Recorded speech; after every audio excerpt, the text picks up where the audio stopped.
make another video about safeguarding.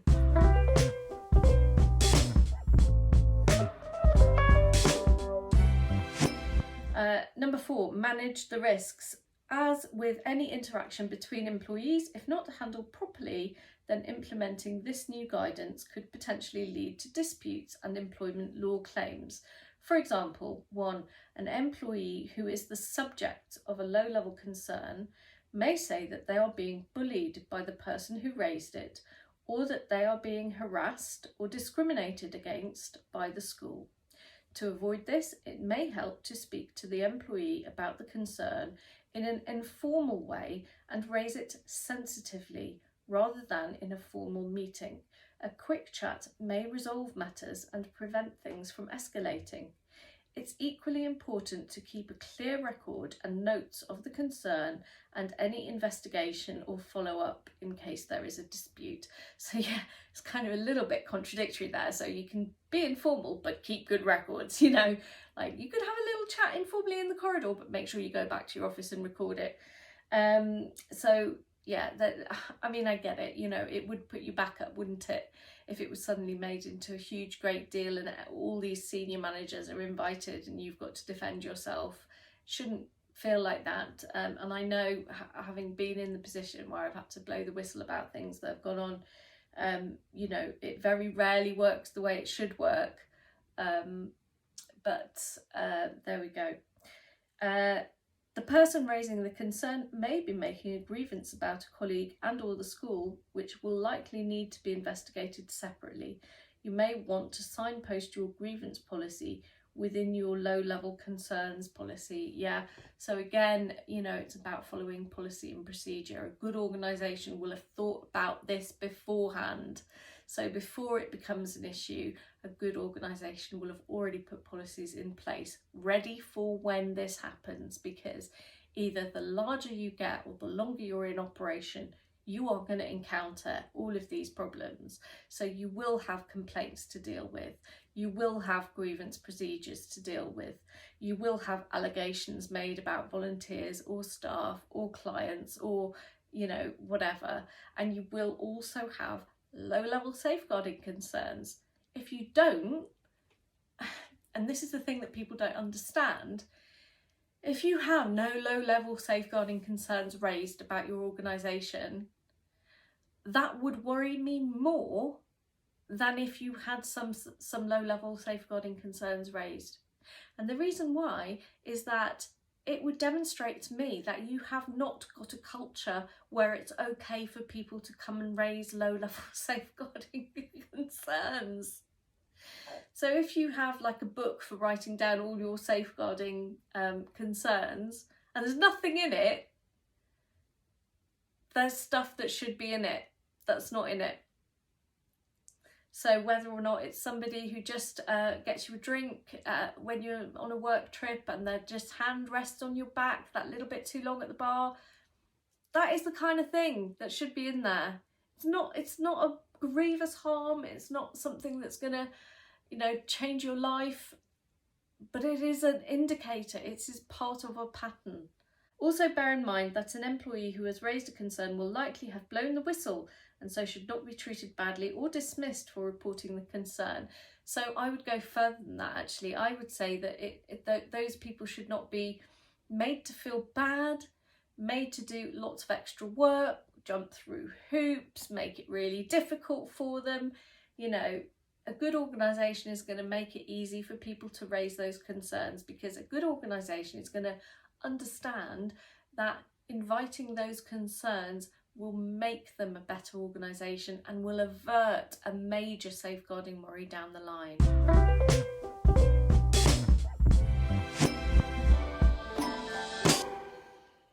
Five, record the concerns raised properly. All low-level concerns should be recorded in writing. There is no set format, but the record should include details of the concern, the context in which the concern arose, and the action taken, plus the rationale for the decisions made. Schools and colleges should note the name of the individual sharing the concern. If they wish to remain anonymous, then that should be respected if possible. If this will cause issues, then you can ask the individual why they wish to remain anonymous and take advice from your legal advisors.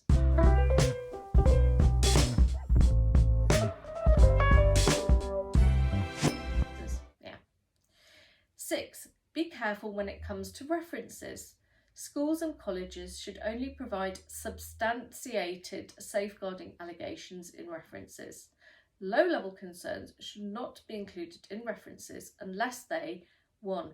Relate to issues which would normally be included in a reference, for example, misconduct or poor performance, or 2. Met the threshold for referral to the LADO, the Local Authority Duty Officer. So that's a social services referral, and were found to be substantiated. So the important thing is that the organisation itself that you work for or that you volunteer with, they're not investigating these allegations. They're not making like a court of law and making a decision. It's not like things have to have a burden of proof and all of that kind of legal threshold that we have within our justice system. That's not what we're looking for, right?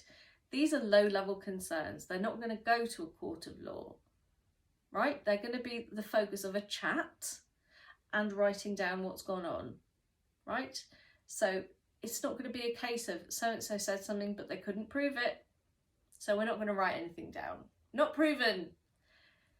We're not in Scotland. I know some of you will be in Scotland, that's just my little joke, because it's so peculiar to those of us outside of Scotland that you have like guilty and not proven and not guilty. That will blow the mind of Americans. So basically it's saying, in terms of references, the only things you want to put in references are things that have been substantiated. And that means not by you, that means they've been substantiated because they were investigated by social services or the police. So they've been like, they were at that level where you made a referral to the social services or police with, you know, and that involves a lot of extra work for everybody. And it's something that you should always do where a threshold of harm has been reached. But it's not something you do because somebody, you know, guides you back to your seat and you just felt they were being a bit of a creep. That is not what we're talking about here. So that is the kind of thing you don't put on a reference. Whereas, you know, misconduct or poor performance, which involved doing something which is also a low-level safeguarding concern. So, a member of staff has stolen something like a bottle of wine that was a raffle prize, and the reason why they stole the bottle of wine was because they were going to share it with a child. So that is many reasons why that has actually, that's misconduct. And it's a reportable thing, you know, you can't be giving alcohol to children on school trips. You know, that's definitely not the kind of teacher that you want to employ.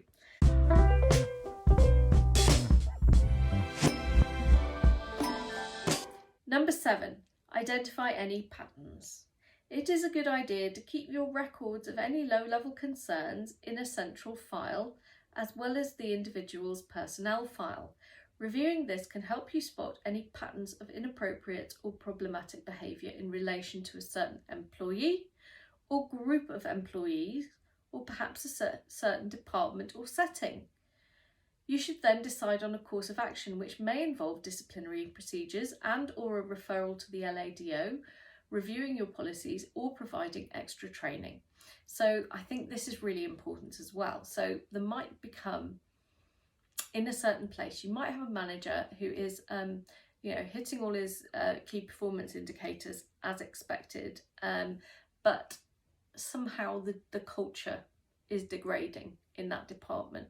So low-level safeguarding concerns are going to start to be seen more and more often because that culture is allowing for that to happen. So not only might some people just be slipping or being a little bit unprofessional, just a little bit too relaxed at work, but there might also be becoming an attractive place for predators to find themselves. So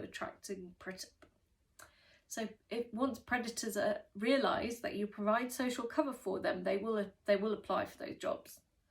and whether you're priests, doctors, social workers, whoever it is, if you're providing access and opportunity, so you're providing prey for them, and you're also providing social cover. So the idea that if something goes wrong, they'll just move you to another parish. That's social cover. Predators will be attracted to those professions, to those jobs, and they'll do almost anything to get access to prey. So it's really important that you keep those records, because you might develop a little bit of an understanding about a particular training company or a particular I don't know. It's getting pretty late for me now, mid-afternoon.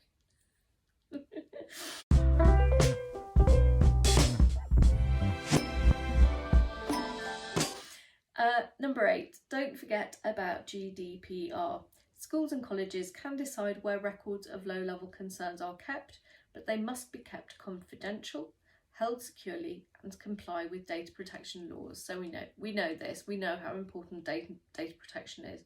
The guidance recommends retaining them until the individual leaves their employment, and you would likely need to be able to justify holding onto them for much longer than this. So that's a good reminder that if an individual is leaving their employment, in the same way that your reference shouldn't include details of low-level, unsubstantiated safeguarding allegations against that person, you would also destroy those records when someone has left the organisation. So it's not something that you would keep for 5 or 10 or 7 years, or however long you're legally meant to keep records of payroll or whatever else. Bear in mind that concerns raised will contain personal data, and so could be picked up in a data subject access request. That's interesting. So again, for people outside the UK, this might seem a little bit odd, but in the UK we have this system where if you're the subject of any organisation which might be collecting data about you, so your name, your address, your phone number, your email, any kind of data at all, your health information, you're allowed to put in what's called a subject access request under a law that we have called the Data Protection Act, and that means that they have to then give you access to all the records that they hold about you. So sometimes when they do that, you will find out things about the organisation because they've written stuff about you, and frequently when you do that they will send back some stuff and it will be blacked out because it relates to other people. So it can be a very interesting tactic to take, and lots of people that I know have made good use of this, but it's also worth bearing in mind, that if it's data, it could be subject to a subject access request.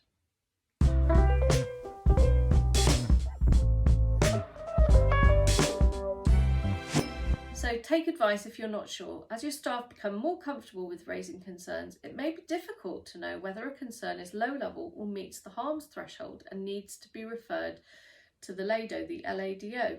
Depending on your relationship, that's a local authority duty officer, just to remind you again. So it's a social worker that works for the local council. Depending on your relationship with your LADO and their availability, you may need to run low-level concerns past them for their view. If in doubt, you might want to also chat it through with your advisors. Now, this is a really key thing, and I am really grateful for a woman called Grace Hawthorne on Twitter who had just a wonderful talk with the other day. And with safeguarding, like in an organisation, it works best when there's a culture where people talk about it. And the reason why, I tweeted this today to somebody. Somebody was saying about how they'd been groomed and they felt, really shitty about it because they should have realised. And I said, look, we're all vulnerable to grooming to a degree. Some of us less vulnerable, some of us more vulnerable, but we all have vulnerabilities. And predators are trying for vulnerabilities all the time. So they're constantly testing where the weak point is. And if they find someone who's got poor boundaries, or for whatever reason they're vulnerable because they're ill or because they've got other things going on and they don't realise, and they can groom that person and then get close to that person, then have access to prey, have the social cover of the fact that people are saying, oh, he's a good bloke, he's always round there offering to help. That's where someone's vulnerable.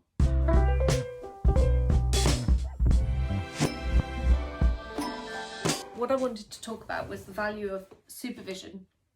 And by supervision, I mean being able to talk with other people about your concerns. And I don't just mean in general, just choose anybody, somebody in the supermarket. I mean choose people who understand safeguarding to talk to about safeguarding. Treat it as an opportunity for growth. If you have a question, that's great, because that is giving you an opportunity for growth. So if you are in work, if you're lucky enough to be in a job and you're in the kind of job where safeguarding is part of your job, you will already probably have a culture where you have supervision of some kind, where you talk to your colleagues, or you have some kind of more formal structure for discussing issues that you have and deciding what the best course of action is. So my background is in mental health, and we had lots of supervision, both within the profession and more widely, you know, with I particularly spent a lot of time and got a lot of benefit from talking with psychologists and psychiatrists within the service. That's partly about your own mental health, but it's mostly about providing the right treatment, because sometimes it can be difficult to work out what's going on, and sometimes the way you feel is actually an indication of what's going on for somebody else, because, you know, there's all sorts of psychological mechanisms that are at work within groups of people and societies, and even just two people together, even within your own self.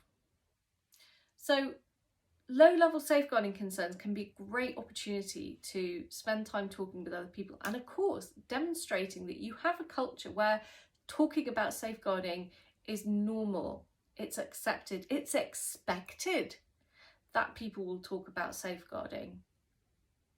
It's expected that people will kick around a what-if scenario.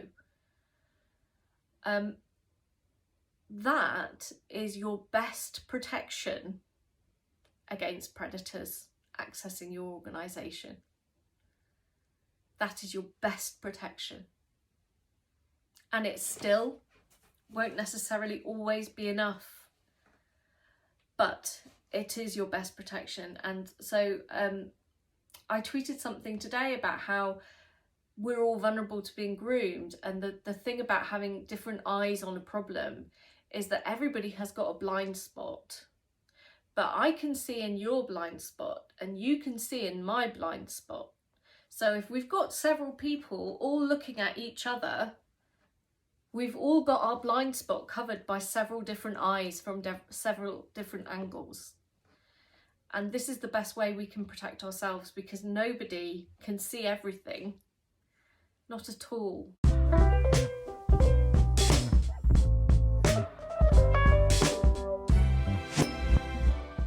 So I'm going to do some more videos about safeguarding, because the response that I've had from people has been so positive, and I'm very grateful for all your kind comments, and I read them all.